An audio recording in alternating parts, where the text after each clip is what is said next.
I'm heading out, man. You want to ride? No, I got my car, but I actually really need to go to the bathroom. Dude, are you okay? I am definitely buzzed. Yeah. I think I will take this, and I will take that ride home. When you want to be the best, you can't settle for the rest. There's a reason that Makoni Setup Shop is trusted by more virtual and real-world tracks and companies than any other setup shop in iRacing. With partners such as Stafford Motor Speedway, the Nashville Fairground Speedway, Five Flag Speedway, Speed 51, and more. When you want something done right, you go to the experts at Makoni Setup Shop. With setups available for most series on both asphalt and dirt, built by a team of professional builders consisting of some of the top talents on the service, Makoni Setup Shop LLC has what you need to hit the track with confidence. Head over to MakoniSetupShop.com and learn why Makoni Setup Shop is the official setup shop of Richmond Raceway Esports and is partnered with some of the largest names in virtual and real racing. And remember, at Makoni Setup Shop, there are setups, but your victories. If there's one thing every car guy hates, it's cleaning the garage. Do you want to take most of the time and hassle out of that job? Then call Zone Garage of Eastern Pennsylvania and New Jersey. Agnes and her crew will have your garage, shop, basement, or even your porch looking great all the time. With unique patterns and designs, plus the ability to incorporate your logo or any artwork, your space will never have looked better. Installation is done in 1 day, guaranteed, and Zone Garage offers a 20-year warranty on the top coat. Their coatings are durable, anti-slipped, and impact resistant. Give them a call at 570-856-6067. That's 570-856-6067 for Zone Garage of Eastern Pennsylvania and New Jersey. Have you joined the fastest growing fantasy motorsports app yet? On Grid Rival, you can join leagues with your friends and manage your own fantasy team on what race fans are calling, hands down, the best fantasy motorsport app out there. F1 and MotoGP leagues are now live for the 2021 season. Joining a league on Grid Rival will make every race more exciting, more engaging, and of course, more competitive. Download Grid Rival now on your iPhone or Android smartphone. Grid Rival is an unofficial application and not associated with Formula One, MotoGP, or any of their athletes. I'm Ryan Newman, and since I started with Indiana Donor Network and Driven to Save Lives, I found out that some people think that they can't be an organ donor. The truth is, anyone can sign up to be an organ donor. Anyone? Anyone? Are you sure? Yeah, I'm sure. Anyone can sign up to be an organ donor. So don't count yourself out because somebody's counting on you. Go to driventosavelives.org and sign up today. But my heart's going to you, Ryan. Love that shirt.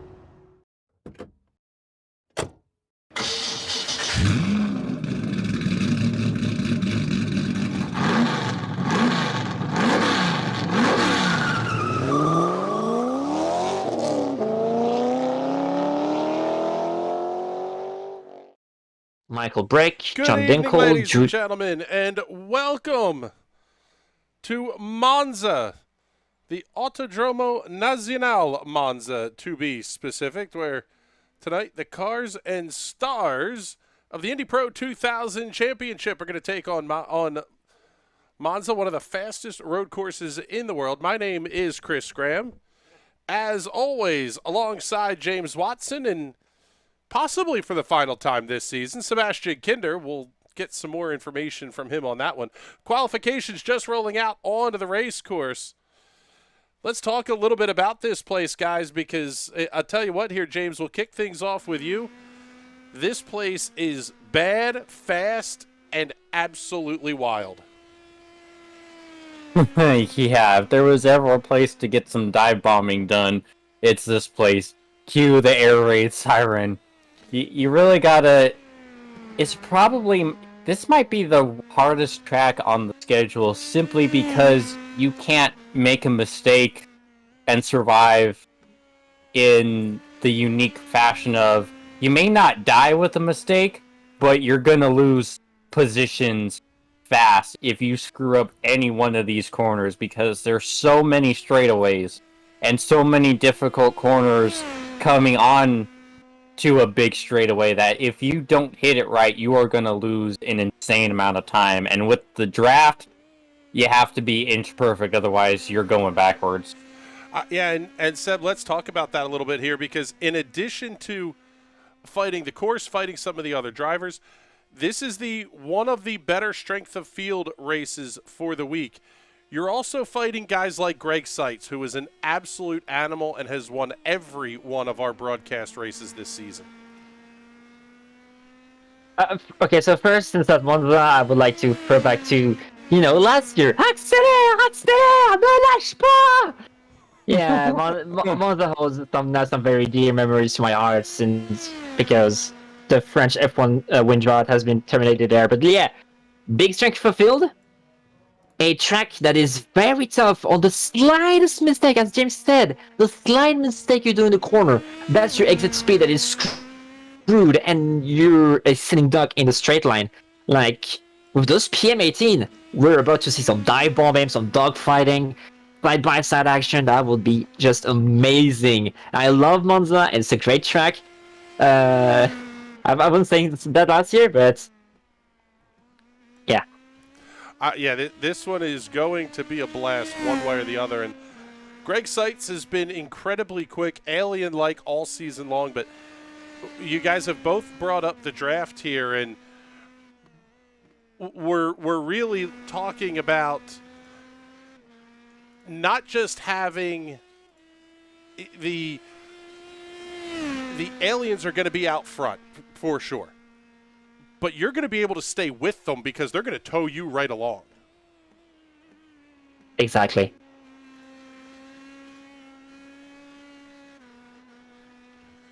Greg Seitz coming around to almost complete his first lap here. The long run down just coming out of Ascari, the Variante Ascari, into the big sweeping curva parabolica.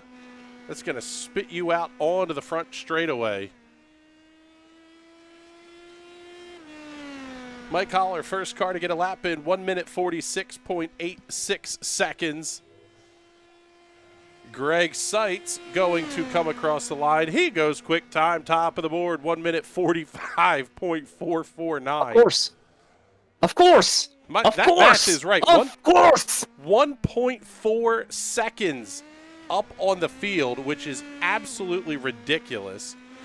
Now let's pick up Jason Owens here, because we do have the ability to show onboard cameras here with Jason. At least we should.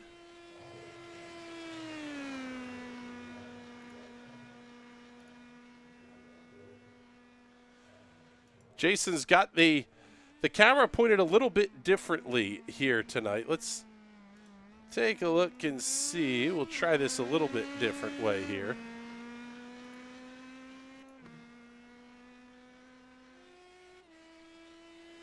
There's a look at him here up in the middle of your screen. Yeah, I have the tiger right there. Yeah, that's it. He definitely focused. He's got Ed Carpenter's front wing behind him and an old Road to Indy Victory Lane banner behind him. I don't even want to know how he managed to score that.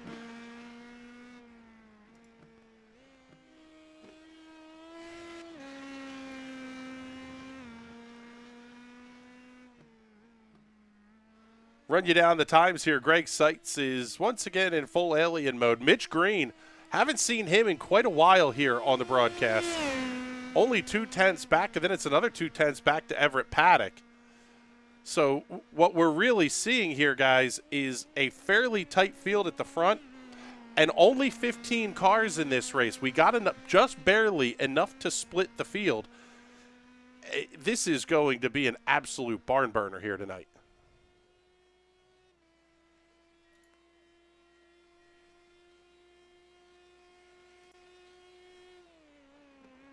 Yeah, like with very few people, that will reduce the chaos going into the Recipiglio or the first corner. But, it's still Monza. There's going to be a lot of drafting, so chaos ensues. Jason Owens coming across the line to complete his lap, 1 minute 48.696 seconds. Scott McIntyre still out on the racetrack. He's currently fourth quick, 146.589.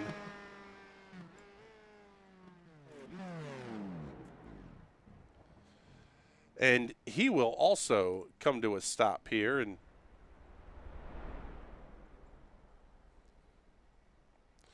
just about everybody will have completed their qualification runs. Andy Corsa and Michael Brake have not completed a lap yet. Brake just gets his second lap in, 147.39.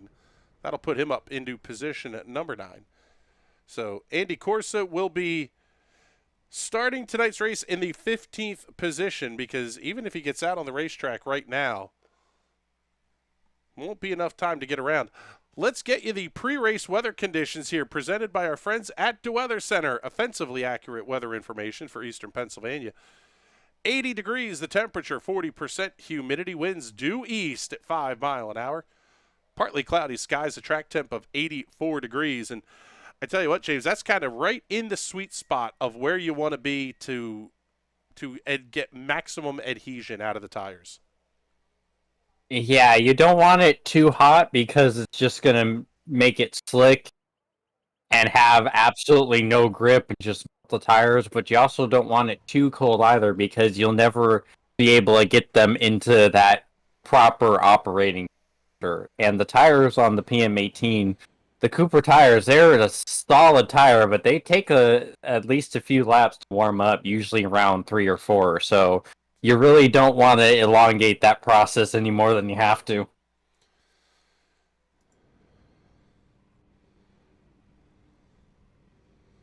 It sounded like you were reciting a recipe. so to have a perfect working tire, you need to have the track working at the exact condition. And oh, that's fantastic. Yes, it's a fine wine is what it is coming out of James Watson this evening.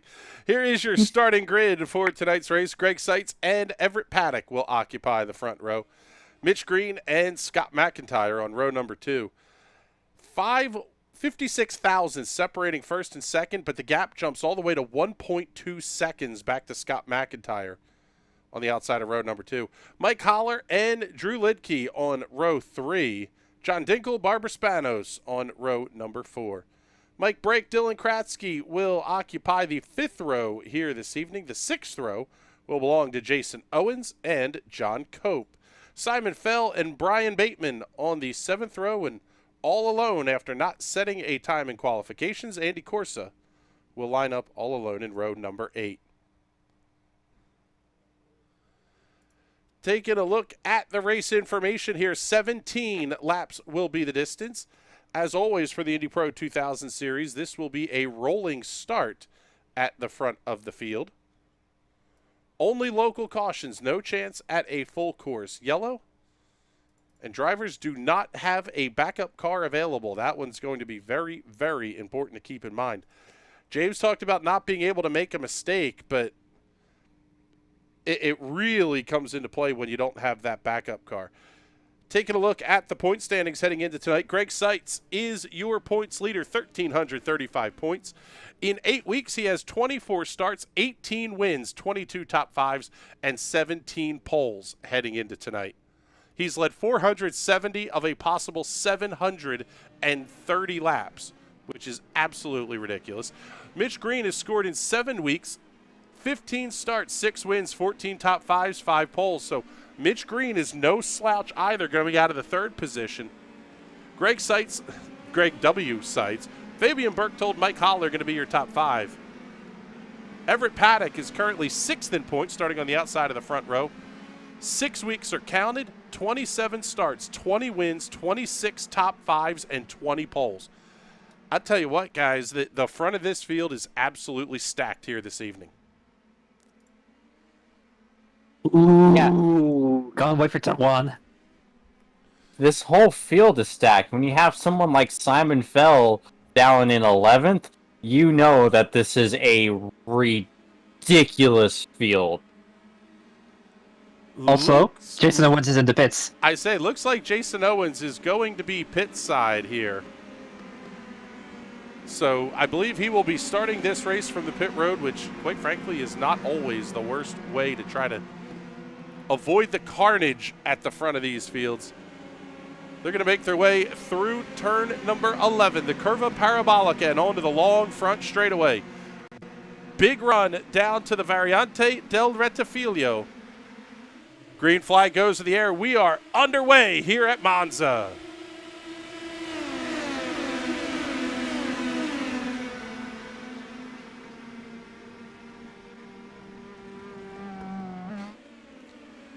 See who's going to make the big move down into turn number 1. Everybody looks like they are cleanly through so far. Ooh, some bit of argy-bargy at the back.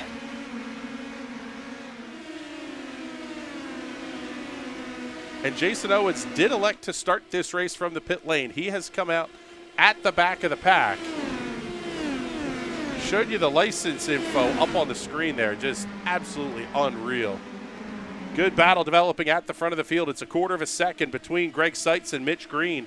Green able to come around Everett Paddock. One car, trouble at the back of the pack. Get you the Hot Shoe Raceware instant replay here. It was trouble for Barbara Spanos. Got a little bit of help from behind, and around she goes. Looks like one of the W Series liveries on that car. Nice paint job there.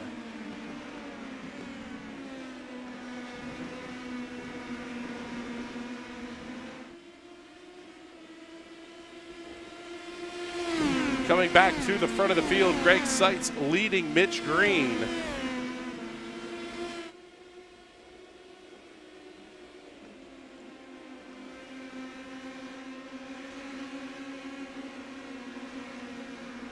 Now, James, you're in Mitch's position. What do you do? Do you wait and try to assert your strength and weaknesses compared to Greg Seitz, or do you want to go straight for the overtake? No, you're not going to really want to try to fight with your teammate at this point. You're going to try to work with them to try to get a big gap from Everett behind so you can just fight it out amongst yourselves. There is no reason for Mitch to try to overtake Greg right now.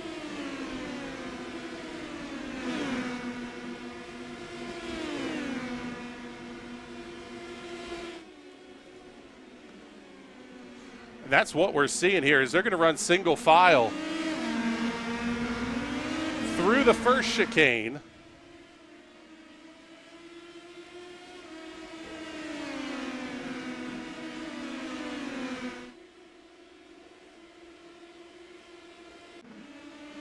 There we go. Getting back to the live look here. Not sure what the hang-up was there on the replay, but Greg Seitz going to be your race leader over Mitch Green, Everett Paddock, Scott McIntyre, Mike Holler.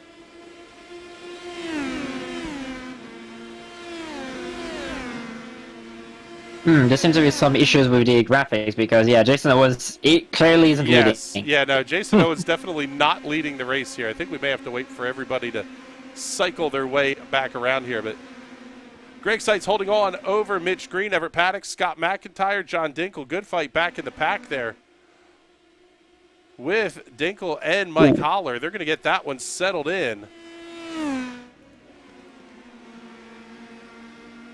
Little bit of a surprise here that Seitz and Mitch Green haven't been able to pull away from Everett Paddock. They're making the draft work, but in fact, here comes Mitch Green looking to the outside down the front straightaway.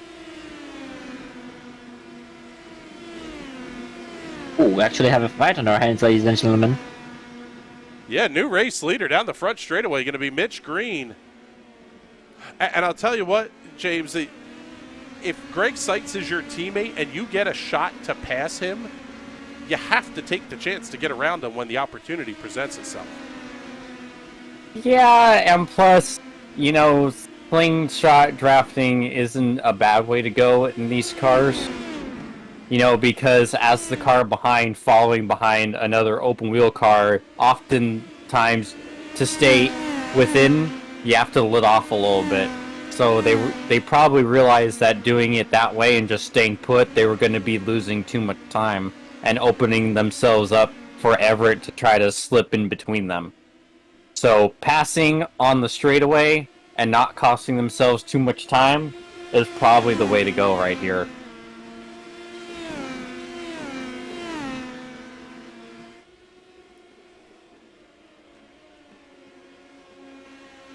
Long run under the bridges into Ascari. This is one of those places that even the chicanes are fast. There's not a lot of lift there. It's more just to make it so that in the real world, if something breaks, you hit something else before you get to the hard wall at the end of the straightaway. Yeah, exactly. Like, there's a reason why this place is called the Temple of Speed.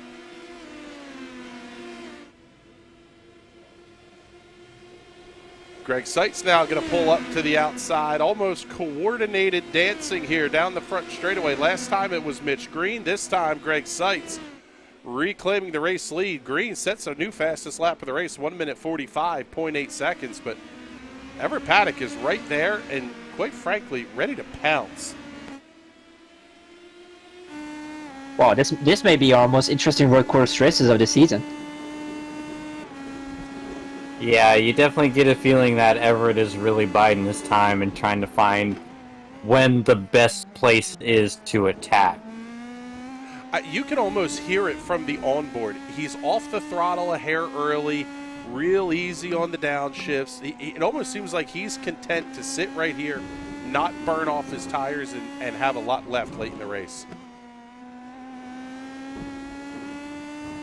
You know what this reminds me of, James? Daytona or Indy or whatever super speedway race we're having on Knowles. It has that kind of feeling. You're lifting, saving your stuff for later. Yeah, and you know, he's never really struck me as the aggressive type, but could we see Everett maybe throw it down 3 wide here at some point? Would love that. I think if you get the run, you probably have to consider it at least a little bit. This I mean, very much has the feel of Hockenheim from last season, where you didn't want to be in the lead with 1 to go. Nope. Oh, so definitely. We are probably going to have to wait for Everett to make a move, probably until... Oh, he's looking. Oh, he was looking. Oh... I was about to be proven wrong once again. Everett! Please! Oh, please don't do that, Seb. Everett's my middle name, and whenever I hear it said that way, it usually means I screwed up somehow. I didn't know. My apologies, Everett. In the booth. Oh, that's awesome.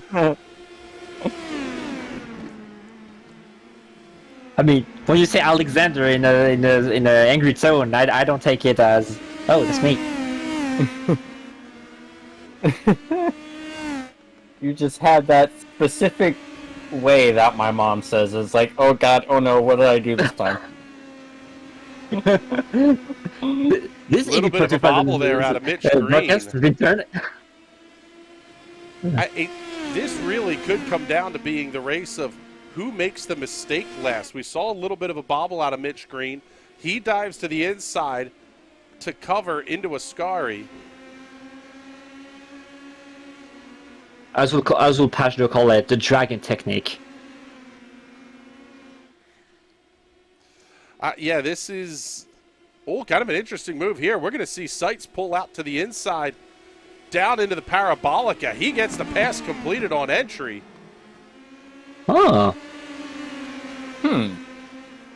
Fascinating. That's interesting to see. That's a try it out and have that in your back pocket for the last lap.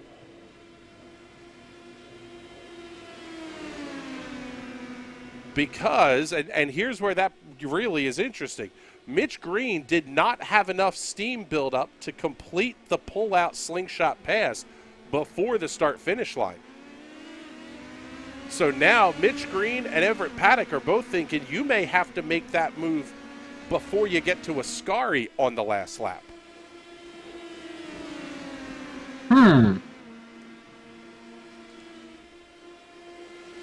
This is really a super speedway race.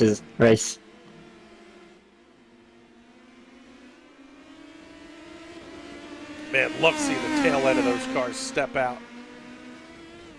Coming out of the Variante della Roggia into Lesmo, which is the turn 6 and 7 complex.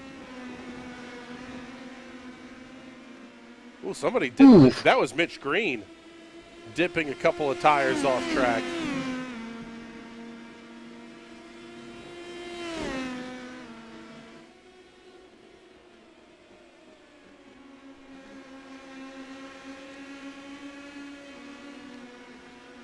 Take a look a little bit further back in the pack here. This is Brian Bateman, John Cope, and Simon Fell, 10th, 11th, and 12th on the racetrack. Cope going to look down to the inside of Bateman. Discretion, the better part of valor there, electing to back out and not attempt the big pass, but Simon Fell's going to have to watch out here because Bateman's going to get a big run down that back straightaway.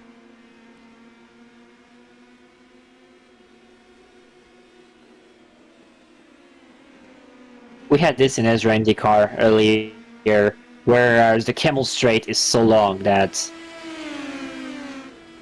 the draft is so powerful. Yeah, this is a lot of the same style of racing as we saw there. Is Bateman going to pull out and look to the inside on Fell? No way Simon's going to be able to defend that into that first chicane.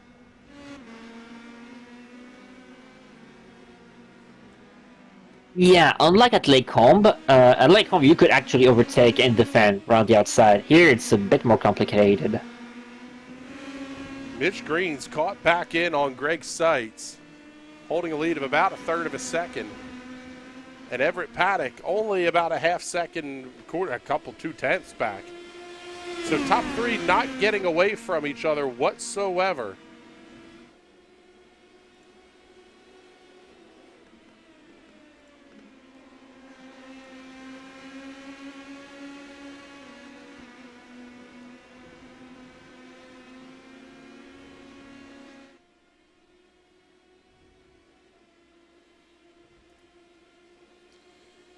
Taking a look here, got to pull up the comments.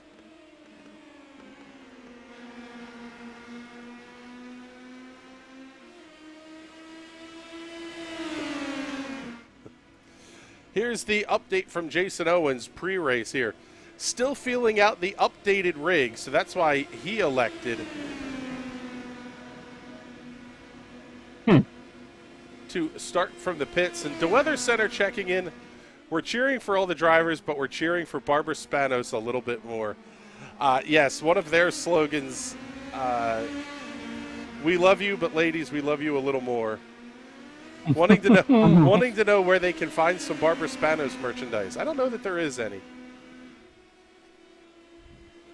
Someone Palmerton to Barbara. Oh, that's fantastic. Check out the Weather Center on Facebook, at least unless you're easily offended, in which case, well, don't. But taking a look at lap times here, Everett Paddock has the fastest lap of the race, 1 minute 45.45 seconds. Trouble on the racetrack for John Cope. Take a look at the Hot Shoe Raceware instant replay. See what happened here. Oh, he may have had some contact. I think that was net code. Yeah, that may have been some net code there with Barbara Spanos, but the right rear flopping around off the back of that race car. He had to take to the pit area. Mitch Green getting around Greg Seitz here on lap number 8. So Mitch Green back to the front of the field. Everett Paddock running in the third position. You know what is insane? Those three guys are running a second faster than Scott McIntyre. That's insane at this track. I was just going to say, let's run through the field here. There's your top three. Then if we pull up the gaps here, 6 seconds back is Scott McIntyre running all to his lonesome team car, looks like, to Everett Paddock.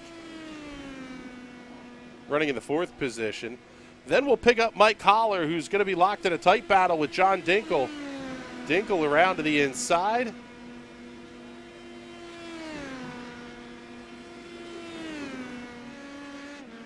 Holler getting a fantastic home cooking podium 1 week ago at Chicago. So now John Dinkle runs 5th, Mike Holler 6th. And just about a second back is Mike Brake running in the 7th position. The old Panther Racing colors on the side of that machine. Drew Lidke runs in 8th. He's down 2 spots from where he started this race. Andy Corsa, your hard charger, is up 6 out of the UK and Ireland. Good run for that car, approaching middle of the night, I believe, over there. Brian Bateman, Simon Fell, running in the 10th and 11th positions.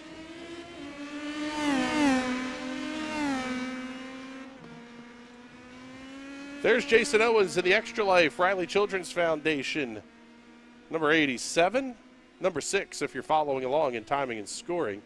And there is Barbara Spanos, currently running in the 14th position with a big moment there. Let's head back up front, pick up the battle for the race lead as we are past the halfway point. Lap number 10 going to go up on the scoreboard, this time by. Now guys, gambling time. Who's your pick to win? I say Paddock. Which means he's definitely not going to win now. Yeah, you just absolutely hosed Everett Paddock with the way your picks have gone. Mr. Will Power fan over here. I tell you what, That's a low blow. I am going to say Greg Seitz, and anybody who picks anyone other than Greg Seitz is just wrong. Until he loses, I see no reason that you can pick against him at this point. You know, I want to believe that Mitchell has what it takes to defeat the Giants. He looks to have some speed, so I think he's a good pick to win.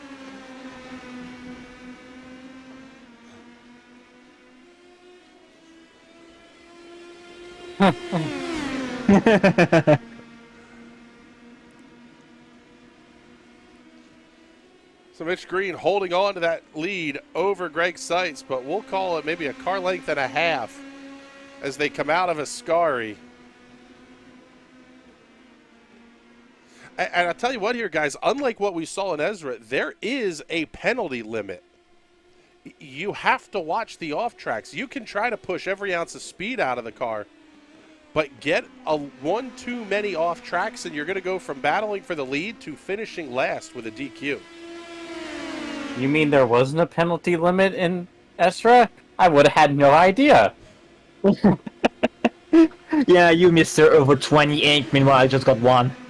Oh, here's the move down to the inside. 3 wide into turn number 1. Oh, 3 wide. There it is. It's not going to work 3 wide. Everett Paddock trying to force his way through. Seitz gets to the lead move. Wow. Everett Paddock up to second. I told you it was coming. I told you. This is what Everett needed. This is what Paddock needed. Like now he's cutting between those 2 guys, and now he can't wait for his opportunity. Like that is a pretty big moment for him. Exactly. The Rust guys cannot completely dictate the race now.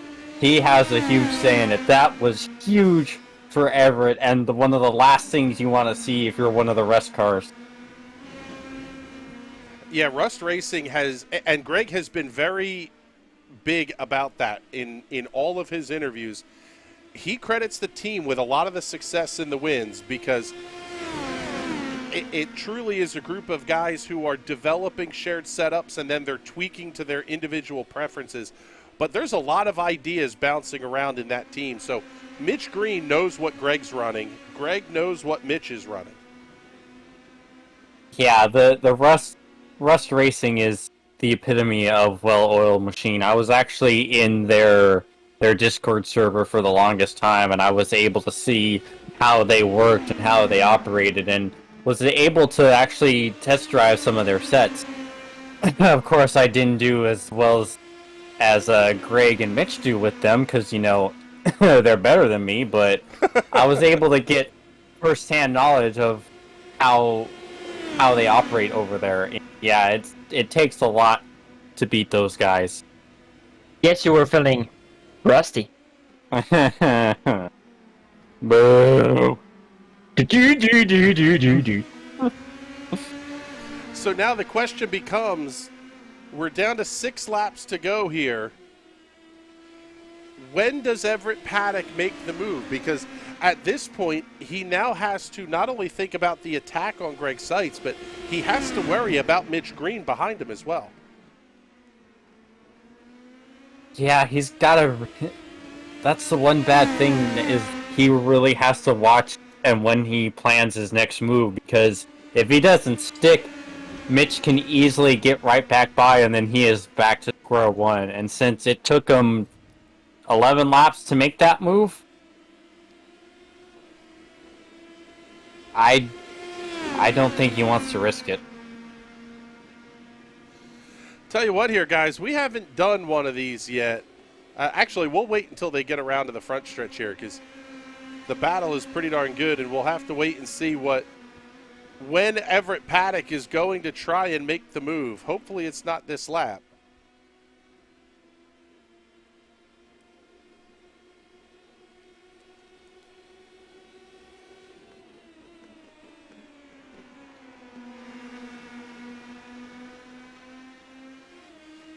Field's going to come off the final corner, and there you go, ladies and gentlemen. Let's give you all at home a big old chance to crank it up with 5 to go.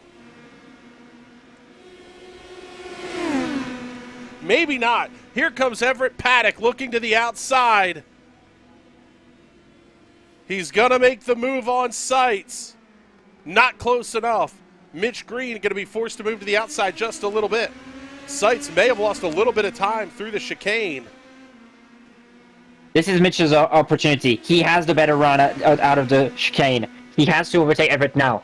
Yeah, Everett's got to defend. He's got to do a hell of a defense. Make that car as wide as it can. Otherwise, he is out of it. Not even an attempt from Mitch. Interesting. You know what? I don't know that I want to attempt that pass into one of the chicanes, even into Ascari. That is just a perfect opportunity to get yourself in a world of trouble. Especially you are not wrong. When you have better drafting pass opportunities that you could possibly make here. Curva del Seraglio is the section they just came through. Now they're down into Ascari. Now, if you're down to 1 lap to go and you're Everett Paddock, maybe you make the bonsai move into one of the chicanes. Only because they're not expecting it there. They're possibly expecting the drafting pass.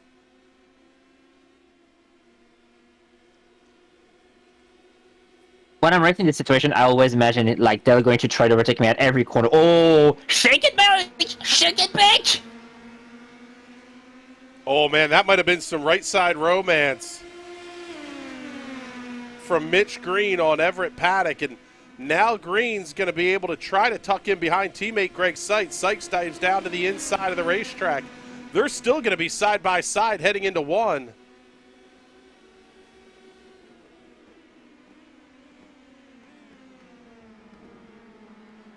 What a tight battle. Oh, my goodness. And this is what Greg Seitz wants to see. Duel. Mitch Green able to clear Paddock on corner exit. Yeah, that is a worst case scenario for Everett. He lost the position and they might have lost the draft. Nope, they're catching back up. Never mind. I'm dumb. Down to 4 to go. Oh, here he comes down to the inside. Ooh, wow. Thought about it. That was gutsy. But that may be all that Greg Seitz needed. I was going to say, if they didn't lose it before, they may have lost it now. However, they could catch Seitz with a massive head of steam with like 1 to go. When the Frenchman did a Talladega Night reference, like when I saw that Greg was trying to give Michel the little draft, well, yeah, all my mind was like shake and bake, shake and bake. Yep, he gave Mitch the draft, and then whoa, what a save! Yeah, because I don't know how many people were able to pick up on that, but Greg did a lot to help out his teammate. Not only did he give him the little bit of drafting help, but he also moved back in front of Everett as they were in the braking zone to try to take some of the downforce off of Everett and make him going into the corner a lot more difficult and allow Mitch to have more grip on the inside.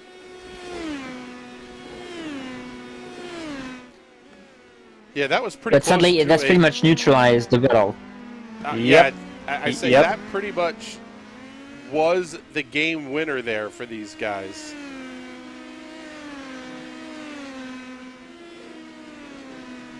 The lead for Greg Seitz out to 1.5 seconds with 3 to go.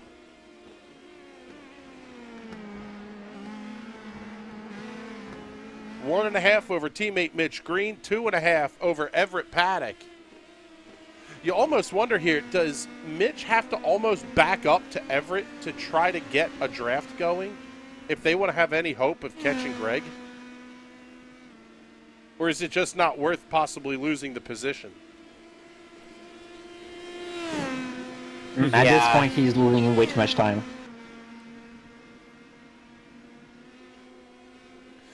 Last lap, Greg Seitz, 1 minute 45.46. Mitch Green, 146.44. Everett Paddock, 147.61. So Seitz was a full second faster than Mitch Green and 2 seconds faster than Everett Paddock. Paddock is starting to catch Mitch Green a little bit, but it may not be enough here. Oh, but Green gets it way wide through the parabolica. That's going to give Paddock a chance to catch up here with 2 to go. Now, James, we kind of see this in ovals when we're in pack for a very long time, and then we're in the clean air, and suddenly the car feels so different than what we were used to in the dirty air.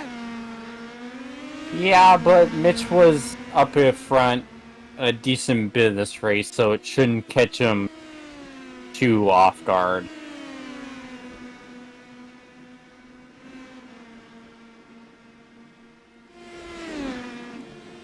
The gap's down to 2/10. Everett Paddock is right there.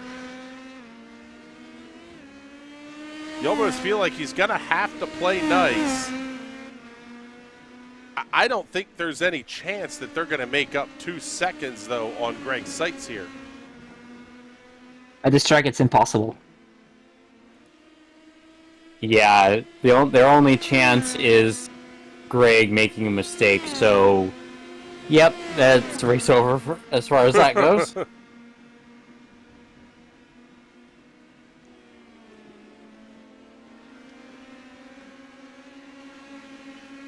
Paddock thinks better of it into Ascari that time. And they are catching, I believe that's Jason Owens. Yes, it is. Jason is definitely not one they're going to have to worry about here.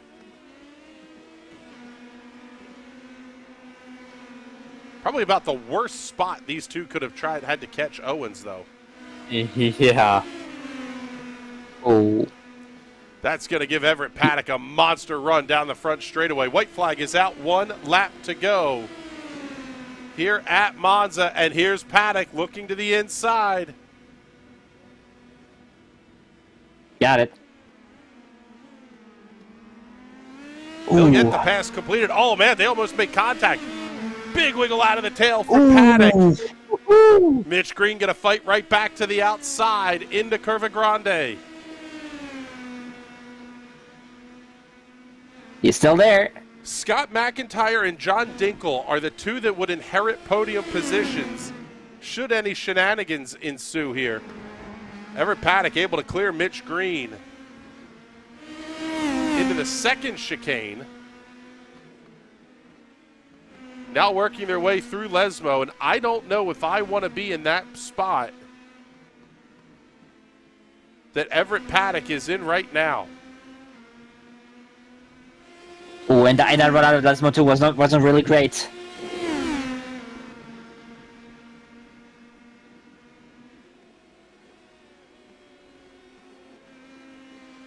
Here's Mitch Green back to the inside into Ascari. He'll get the pass completed.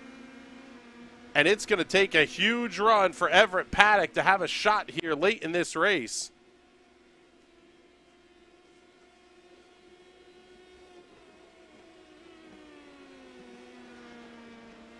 Through the final corner, I don't think that passing attempt is going to materialize.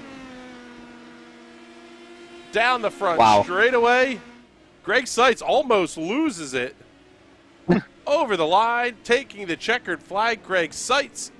Mitch Green, Everett Paddock will be your top three. Pick up Scott McIntyre off the final corner. He'll come home in the 4th position. Here's John Dinkel coming around the Parabolica for the final time. He will take 5th, 6th to Mike Brake. Here's Mike Holler. Oh, big drag race, and they're going to wad him up. Oh, my goodness. Oh, that was fantastic. Oh, I think they got Barbara, too.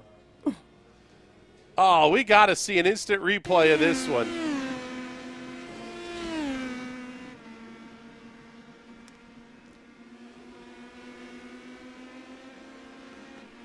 Keep an eye here on Mike Holler.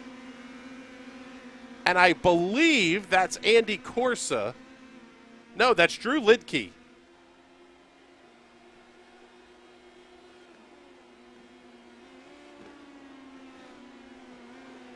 Holler able to shake the draft into the final corner.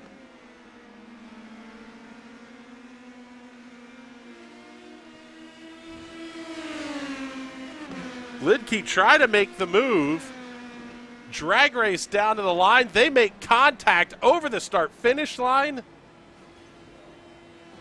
Darlington 2003 be like. Andy Corsa got a piece of that. Oh, man, what a way to end the race. That's fantastic.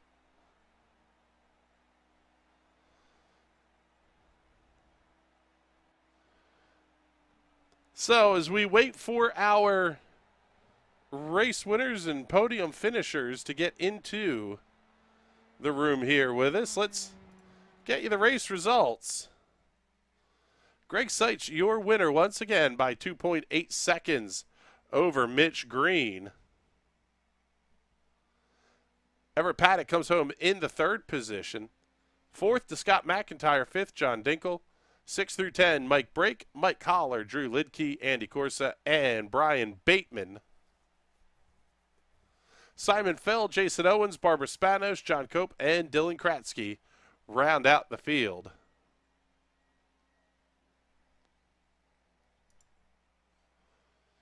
It looks like we have our 3rd place finisher in the room here, so we'll get the cameras queued up here and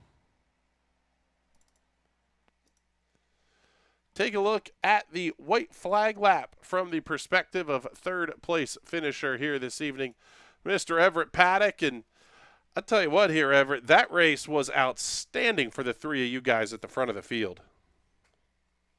Yeah, that was good fun. Good fun dicing it up there, especially at the end. I just wish I could have held off Mitch. He made a nice move in Ascari on me. Yeah, that was – you tried the move into Ascari couple of laps ahead of that. After you guys had your duel, Greg started to get away. Was that sort of a feeling of, if I don't go right now, Greg's going to be long gone one way or the other? To be honest with you, I knew I was really just racing Mitch, so I was really trying to just play game, see if I could get myself in a position where I could race with Mitch. But I don't specifically remember the move you're talking about. But there was one where Mitch got a little loose coming out of Ascari, and then I did that. I was a little monkey see, monkey do right behind him. It was a ton of fun to watch that battle, and thank you very much for putting on a hell of a show here this evening. So congratulations on the podium, and who would you like to thank? Oh, well, thanks again, guys, for putting on the broadcast race. Thanks for Mitch and Greg for racing clean, allowing me to, dice it up a little bit there. That was fun stuff. And thanks for my teammates at for the help with the setup this week. All right, bud. Thank you very much. Let's pick up our race winner here this evening, Greg Seitz. And it seems like we're talking to you every week here, Greg, but this week has been unlike some of the others. That was a pretty spectacular race, you guys, the three of you put on at the front of the field here. Yeah, I thought it would be. This clearly, very big draft track, but Everett was so fast as well. I knew he would be right up there with us, and then Mitch has been doing great lately too. So yeah, I figured it was going to be a 3 or 4 person race up front because you're so draft locked. It's really hard to get away. But boy, was I happy to see them fight behind me. I was going to say there was at one point Everett just about had the lead, or did have the lead. You're back there with Mitch, and then all of a sudden they're fighting each other, and you're checking out. What's going through your head at that point? Keep going, guys. I like it. You know what? I have the same mindset. No, it's like, when you're on a draft track like that, and you never know where the fight's going to break out, and hopefully it's not involving you, so you try to be smart, but as a racer, you also want to basically get ahead of the other guy. So that's why I kind of wanted to keep myself up in position 1 or 2 as long as I could, because then it gave me the opportunity if the other 2 guys did decide to fight, that I could just get that little gap, and then I was pretty confident once I got the gap that I could eke away from them. Very early in the race, you made a pass. Instead of making it down the front stretch and into turn 1, you came around Everett out of Ascari and in before you got to the Parabolica. I didn't see that move developing at all in the race. I didn't think the straightaway was long enough. Was that the type of thing where you try it early, see if it works, maybe get in their head a little bit that they have to be expecting that move then as well? Yeah, exactly that. From a racing point of view, unless it's on the last lap, that's not always the best, strategy, because then they'll just pass you right back, typically, going down the front straight. But, I just wanted to kind of show Everett I was there, and that, he wasn't going to be able to take anything for granted. But he's such a clean and good racer that, I knew anytime I went side by side with him, he'd give me fair space like I try to give him. So yeah, I like racing guys like Everett just because you can really push it to the limit, and unless somebody just makes a big mistake, you're going to be able to kind of stay side by side safely. Well, once again, a fantastic win, another massive points haul for you too. So congratulations on the win here, and who would you like to thank? Yeah, well, thank you guys once again for putting on the podcast. My competitors, in particular, this time Mitch. Mitch has done a great job, and he's my teammate, so it's always fun to have your teammate there. And unfortunately for Everett, he was outnumbered by rest racing guys, but that's sometimes the way things roll. Everett as well, just always doing a great job and keeping things clean, and then Team Rest Racing. And then finally, my buddy Chris, who I know is watching tonight, so hopefully we put on a good show for him. All right, bud. Well, thank you very much. We appreciate the time. Once again, congratulations on the win. And with that, we're going to get ready to get off the air here, but this one has been a pretty darn spectacular show. Taking a look ahead to the upcoming schedule, we have some doozies to round out the season here. Next week, we head to the Circuit Gilles Villeneuve in Montreal, Canada. That one's going to be absolutely spectacular for a 20-lap race. Then we head to Gateway, 50 laps around the Worldwide Technology Raceway, and closing out the season with a 5-lap run at the Nürburgring Nordschleife, all 154 corners of insanity around the green hell. 3 absolutely epic races coming up here to end the season. But with that, let's run through this here quick. James, what are your thoughts as we wrap things up here and get ready to head to Montreal next week? That might have been one of the best strength of field races we've ever broadcast. That was nothing but action from start to finish. Yeah, that one was a ton of fun. You really got to enjoy that one. And the racing up front, I mean, it was as tight as you can get, and they never made contact with each other. That was just absolutely incredible. And we're going to head over and talk to Sebastian Kinder here to wrap things up. Because, Seb, I know you will not be with us next week, maybe not for the rest of the season, but tell everybody what your plans are here for, well, the next, 5 months or so. Well, first, I intend to be there for Gateway in 2 weeks. I think that will be a pretty good setup.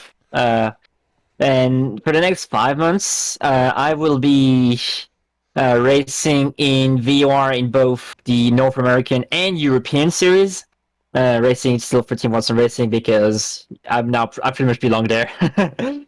I pretty much belong in Team Watson Racing, and I will be racing in a French league, the OWL, in Formula Renault 3.5s, with my own team, Rennick Virtual Racing. It's still some stuff to do, but it's going to be very fun. I'm going to be at the back because I don't really like the car, but it's going to be amazing. Yeah, looking forward to seeing your exploits here, and good luck at university. That's where Seb's going to be during the week here. He'll be advancing his studies, which probably is something that some of us should have tried harder on.